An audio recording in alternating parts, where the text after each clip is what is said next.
Korban itu tewas setelah dipukul, dicekik sebelum mayat mereka dibuang terpisah.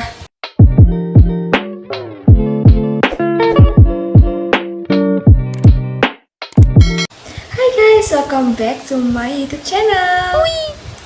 Jadi ceritanya si Samuel itu udah mencatat riwayat kriminal termasuk penyalahgunaan narkoba, penyerangan bersenjata, pemerkosaan. Terus waktu si Samuel lagi ditahan, itu di Amerika Serikat itu lagi gencar-gencarnya ada 90 pembunuhan dalam kurun waktu 4 dekade.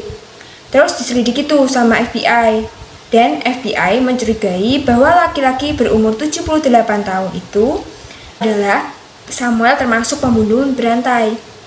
Nah, semenjak saat itu, berbagai penegak hukum di Amerika Serikat tuh lagi sibuk mencocokkan apakah benar Samuel yang telah membunuh lusinan perempuan di Amerika Serikat sejak tahun 1970 sampai 2005. Nah, ketahuanlah si Samuel dengan melakukan 34 pembunuhan, sedangkan sisanya masih dilakukan penyidikan. Sementara itu, si Samuel masih ditahan sejak 2014 lalu dalam kasus pembunuhan 3 perempuan. Dan ia ditahan di penampungan tunawisma di Kentucky, kemudian ia dipindahkan di California, di mana ia diburu dalam kasus penyalahgunaan narkoba. Sampai ditemukannya sampel DNA yang diambil polisi yang terhubung dengan kasus pembunuhan perempuan 3 tadi guys. Korban itu tewas setelah dipukul, dicekik sebelum mayat mereka dibuang terpisah. Dan yang lebih parahnya lagi itu si Samuel gak mau ngaku kalau dia itu yang pembunuhnya guys. Padahal semua bukti itu udah ngarah ke dia, tapi itu dia masih kayak gak mau ngaku gitu loh. Kalian greget gak sih, misalnya dia udah pemerkosaan, dia udah pembunuhan berapa kali gitu, tapi dia itu gak mau ngaku. Sampai akhirnya dia dipenjara seumur hidup tanpa mendapatkan pembebasan bersyarat. Sebuah kasus pembunuhan berdarah dingin yang tak terpecahkan di Odessa, Texas, dengan korban seorang perempuan bernama Dennis Christie Brothers lantas ditindaklanjuti. Nah, si Samuel itu kan kasusnya sampai gencar ya kan kemana-mana.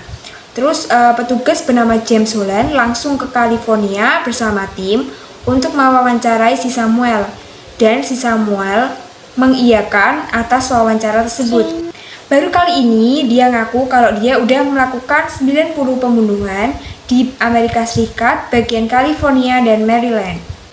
Jadi selama sesi wawancara di bulan Mei lalu, ia menyebutkan kota dan memberitahu orang yang ia bunuh di setiap tempat.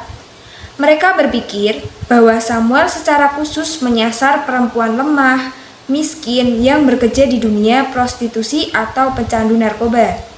Jadi sulit untuk mengidentifikasi kematiannya oleh polisi. Metode pembunuhan Samuel pun tidak menyiksakan tanda-tanda kematian akibat pembunuhan. Biasanya dia memukul korban dengan kuat hingga pingsan tak sadarkan diri, lalu mencekik mereka tanpa bekas tusukan atau luka tambahan. Malah tidak digolongkan sebagai kasus pembunuhan, tapi dikaitkan dengan overdosis, narkoba, kecelakaan, atau penyebab alami.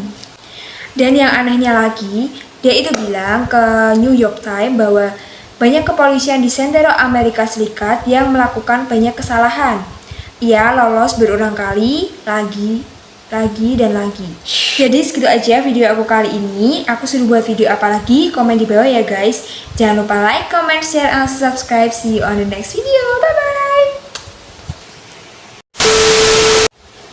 Nah, waktu Samuel itu ditahan, waktu itu Amerika Serikat, ayamnya kayak lo berisik kok.